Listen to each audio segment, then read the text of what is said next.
the Federal Reserve was created, and the vast majority of the dollar's value has been lost over time. Now, inflation is not what it used to be, but there still are other problems. As interest grows in the debt, it crowds out other spending. So when we get to spending $1 trillion on the interest of the debt, what it's going to do is it's going to crowd out other spending. Whether you're on the right, you want more military spending, you're on the left, you want more welfare spending, it's being crowded out by the debt growing so much that interest is pushing out other projects. What I've offered is, I think, a common sense approach to this. Everybody's got their sacred cow. Everybody's got some money they want to spend somewhere. Why don't we cut every program by 2 pennies? We have a 2% across-the-board cut, and so what we do is we spend 98% of what we spent last year. And it's interesting, when groups come in to see me in the office and they say, well, we've got this dramatic program and it's to cure AIDS or Alzheimer's or diabetes, and it's going to be this wonderful project. And I say, well, last year you got 100 million. Could you deal with 98 million this year? And interestingly, whether they're conservative, liberal, or independent, they look at me and say, well, gosh, yeah, I think I could deal with 98 million instead of 100. I think we could deal with a 2% cut. We get 98% of what we got last year. And most of the groups that are actually invested in this have a family member with one of these diseases, think they could deal with it. You know who the only people in the whole country who think we couldn't do it? The people you've elected. They've become so distant from you that they won't vote for any cuts. They think, oh, woe is me, it'd be so much money. The media will say that even a freeze in spending for 10 years is a $10 trillion cut. How could that possibly be? If we spend the same amount of money next year as we spent this year, how could that be a cut? But the media controls the narrative. The left has aided and abetted them, and they say, well, we were going to spend 5% more, so you cut 5% by not increasing the spending from last year. That's ridiculous. So they call a freeze a spending cut. If your salary is going to be the same next year as it was last year, is that a cut, or are you getting the same salary? So what I'm proposing is we cut it by 2%. Why 2?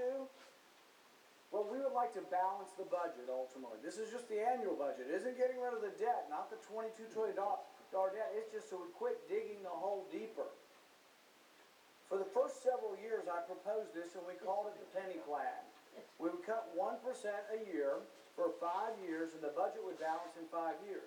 But nobody listened. Not one Democrat cares at all about the debt. Not one of them will ever vote to cut any spending. Now, on the Republican side, they profess to care, but over half of them won't vote to cut any spending. So there's a lot of hypocrisy to go around. But when I first started introducing the penny plan, a 1% cut would have balanced the budget in 5 years. But since we didn't do it, government spending kept exploding and growing and growing, so now it takes a 2% cut.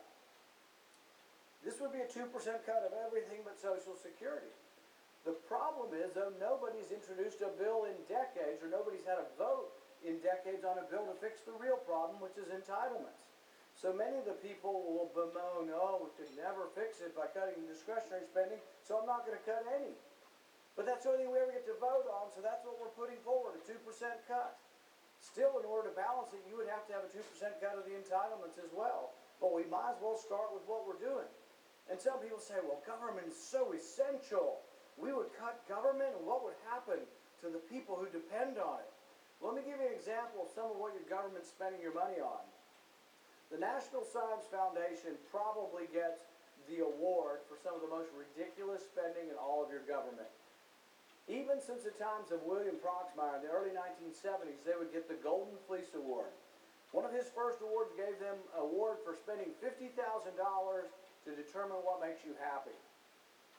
It was thought to be ridiculous at the time, and then for the last 50 years, we've continued to do it. In fact, just this last year, the National Science Foundation is still concerned about what makes you happy. So they spent $500,000 this time. I guess that's inflation. They spent $500,000 studying whether or not if you take a selfie of yourself while smiling, whether or not that makes you happy. And if you'll keep looking at the picture of yourself smiling, the selfie you took, is that worth $500,000? Do we not have something better we could do? Maybe we could reduce the deficit by cutting the National Science Foundation. They also studied what Neil Armstrong said when he landed on the moon? Did he say, one small step for man, one giant leap for mankind, or did he say, one small step for a man? They spent $700,000 of your money studying whether or not Neil Armstrong said a man or man. And guess what the experts said after they listened to the tape? Clap, crackle, crackle, crackle, over and over again. For 700 grand, they don't know. Experts still disagree. Did he say a man or just man? $700,000. We spent $1.2 million studying online dating. Look, they seem to be successful. I think it must be working. The websites are making a ton of money. Millions of people use them. Why in the world would government study whether dating sites work? They spent $1.5 million trying to make tomatoes taste better. I don't know where that came from.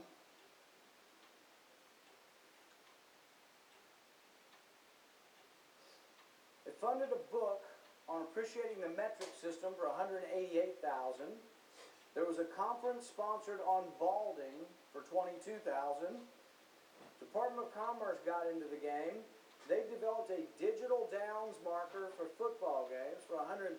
I think that's existed already. They spent $500,000 on a movie about the kilogram. Raise your hand if you're going to stay up tonight to watch the Department of Commerce documentary on the kilogram.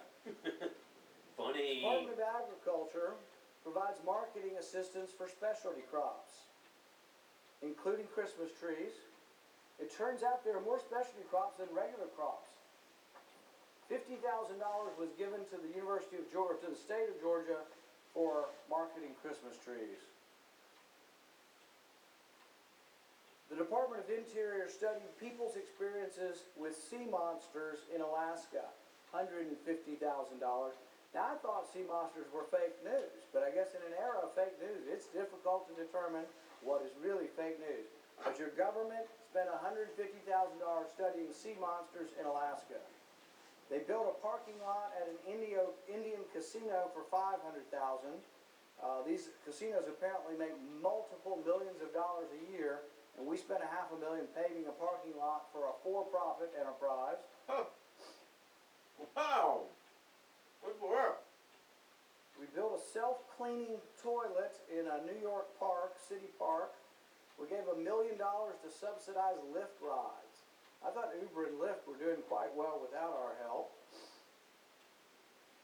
Gave $153 million to DC Metro, which apparently is one of the most mismanaged metros in the country. Let's see. National Endowment for the Arts, we spent $25,000 on a museum to Hollywood.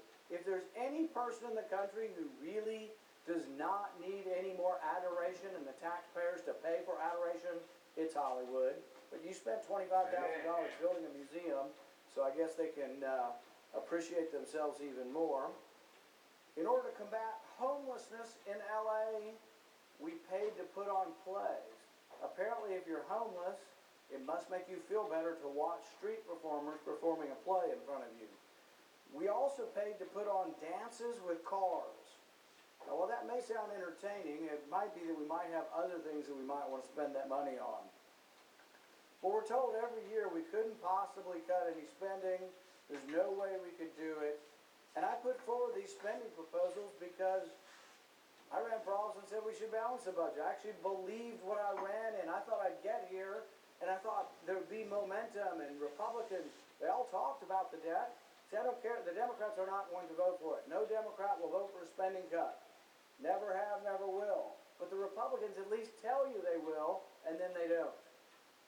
So what I'm putting forward today is a 2% cut across the board. They get to spend 98% of what they spent last year, and we could be serious about actually bringing our budget into line. I've yet to meet someone at home who doesn't think it's a good idea, and I've yet to meet very many people here who are willing to entertain the idea. There's a disconnect between Washington and the people. Yep. If you were to ask the people of any of the states that are represented, Yep. at least by the Republican You got side, that right. and I venture to say by some on the Democrat side, if you were to ask any of the people in those states, do you think we could live with 98% of what we spent last year? I think the people would say we ought to do it. Most businesses or families in our country who have had to deal with less money have often had to deal with a lot less than 98% of their previous salary, and people do. Businesses recover all the time by having to clamp down and watch their costs, but government never does. Government just keeps spending and spending and spending. So my vote will, That's my why vote they will call come up in the government. next few minutes, and it'll be a 2% across the board, and I urge the other senators to vote in favor of it. At this time, Mr. President, I call it my amendment 1019 and ask that it be reported by number. Without objection, the clerk will report the amendment by number. Senator from Kentucky, Mr. Paul, proposes an amendment number 1019 to amendment number 948. This is the Senate. They have senators. Mr. President, Senator from Alabama. thank you, Mr. President. I rise today on one issue, and I promise, out of deference to my friend who is the presiding officer right now, not to bring up anything about college football this past weekend. That will be for another discussion. But I rise today, Mr. President, to urge my colleagues to take an important step to correct one of the great injustices in America. An injustice that many in this body may not have a full appreciation for because it just might not affect too many of your particular constituents. I'm speaking of the injustices faced by real property owners known as heirs property owners. These landowners, who are typically African American farmers and producers in the Deep South, own land that has been informally passed down within families, often for several generations, without any clear title. Sadly, that has often led to costly legal complications, prevented landowners from qualifying for federal assistance. No, that's something and they in can many talk cases, about and discuss, resulted in but, actual loss of land ownership.